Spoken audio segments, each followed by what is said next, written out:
Hi, first, thanks for the invitation to do this digital lecture here at the conference of the RMPS, Urban Futures and Cultural Pasts. I'm Alex Gross. I'm a lecturer since 2010 at the Institute of Architecture at the Technical University, and I'm working at the chair of visual arts, so I'm an artist. So I'll now show you one example of how we worked with this artistic research, and I call this lecture Exposure and Vulnerability as Methods of Artistic Research. And I will look at two filmic examples from students in courses that happened in 2022 and 2023. So we did, I did together with Katrin Wegemann, we applied for funding, and for 2 semesters we were visiting with students of architecture places that we call strange places, or what they understood as strange places. In German we use the word eigensinnige Orte. It's a bit hard to translate, maybe stubborn places or something like that. And they went in small teams of up to 5 students. They went to places by sustainable traveling. They got a little funding amount and they decided where they wanted to go. So the whole series of courses basically started with the notion of curiosity, and in theory the idea that maybe curiosity might help to understand, to attune to a place or to the other in general. Attuning to what surrounds us really brings up this this book, Art of Living on a Damaged Planet, that is talking about we have to relearn multiple forms of curiosity to attune to this multi-species entanglement surrounding us. They were talking about landscape and ghosts. And in our course we were working with the medium film. So it's more like a focus from this landscape to a place. And focusing to a place also means focusing to an action. And so it's not entirely an active process of filming. It's a little bit in between active and passive. It's really about being there, and that is kind of like what we wanted to trigger, a curiosity of just spending time and being at a place and to listen to the place or to attune to a place. And this needs a certain amount of being exposed or being open, porous, being open to permeability, permeation, and being vulnerable in a way. There's a quote by the quantum physicist Karen Barrett, who writes about that kind of like a research that affirms this way of exposure, and she writes, "It's making an invitation to the other to respond by putting oneself at risk and doing the work it takes to truly enable a response." So this is one way of how we understood exposure, as really a very strong way, an ontological way of generating knowledge by being in the world, that might help to understand better and to relearn these multiple forms of curiosity. That might help, or that is one aspect of a very pluralistic idea of knowledge production. So yes, the students came to the places, and some of those places, they choose them all themselves, were very generous. Others were in a way, stubborn or even pushing them away. There's one group, for instance, of students from South America, and they came to a place called Tropical Island in Germany, in Brandenburg, nearby Berlin, which used to be a gigantic hallway. They tried to build the cargo lift, and now it's transferred into a fun tropical island park. And they encountered this exotic otherness, which they described as a total rip-off potpourri of different aesthetics, and how do they behave at this place. And they made a really nice video. Or another group, they went to a lake that's been totally polluted by the GDR chemical industry, the film industry. The lake's in Wolfen. It's called Silver Lake because it's shiny and silvery. Because it's polluted, and they couldn't even enter the place they went to. So the place was pushing them away. But then they met somebody, and through the story of a different person, they could enter the place. So there's what I wanted to say. There's very diverse approaches of how to get in touch with a place, or how to being touched by a place, or even being pushed away. But this was really what it's about. So I'm coming to the first example now, which is a group of students that went to, I think, Europe's biggest greenhouse, and made a video. And I just want to have the images speak for themselves now. So the movie's like about 2 minutes and 30.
I want to say a few words about the philosophical foundation, which is actually quite a filthy, impure, contaminated foundation.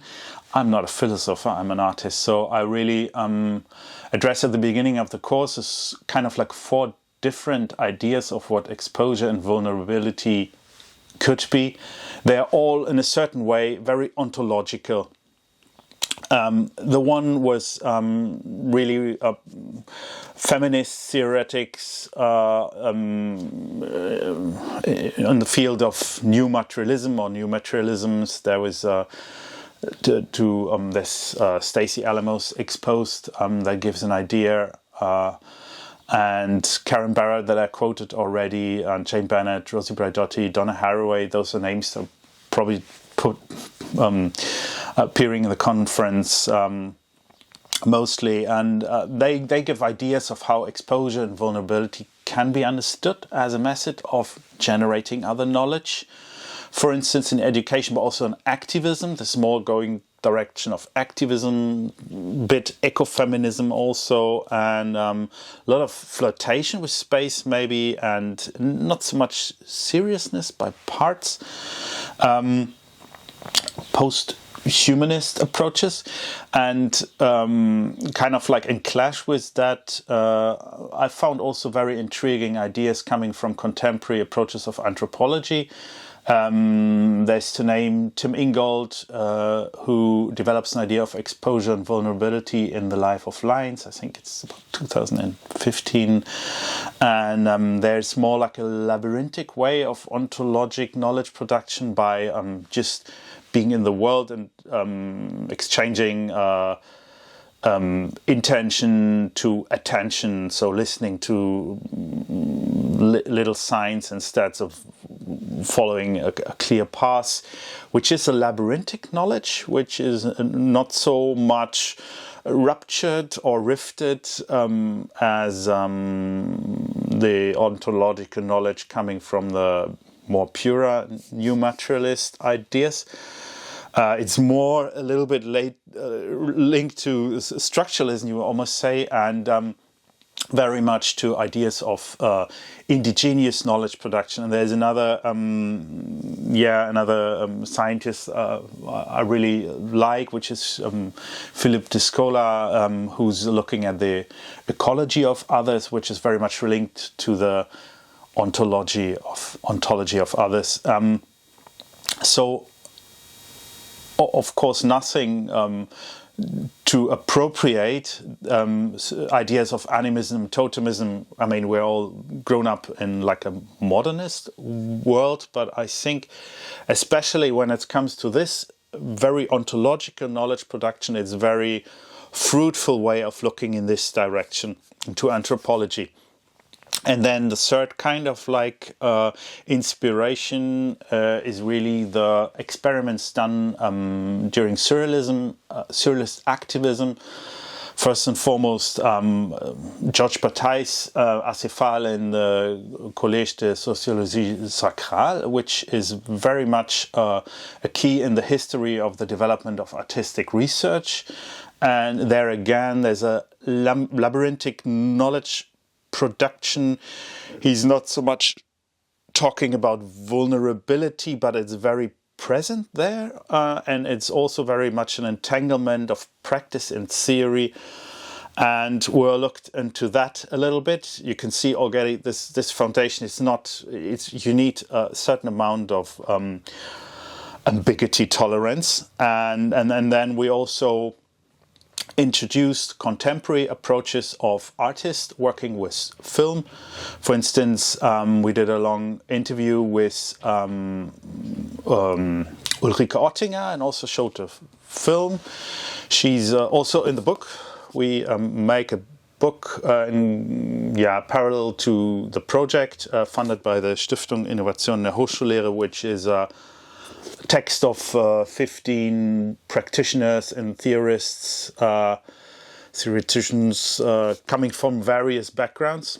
And there's also Ulrike Oettinger, and she's talking about her movie Unter Schnee, which deals with a tiny village in Japan where there's during winter meters high of snow, and the entanglements the snow and the history and the culture has. So this is the filthy philosophical backbone of the course. Various sorts of exposure and vulnerability in regards to artistic research, especially with the medium film. Now come to the second example, which brings us to a certain place in Brittany.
I think especially for architects or for students of architecture, this is a very fruitful tool or method to get attuned or to listen to the other place.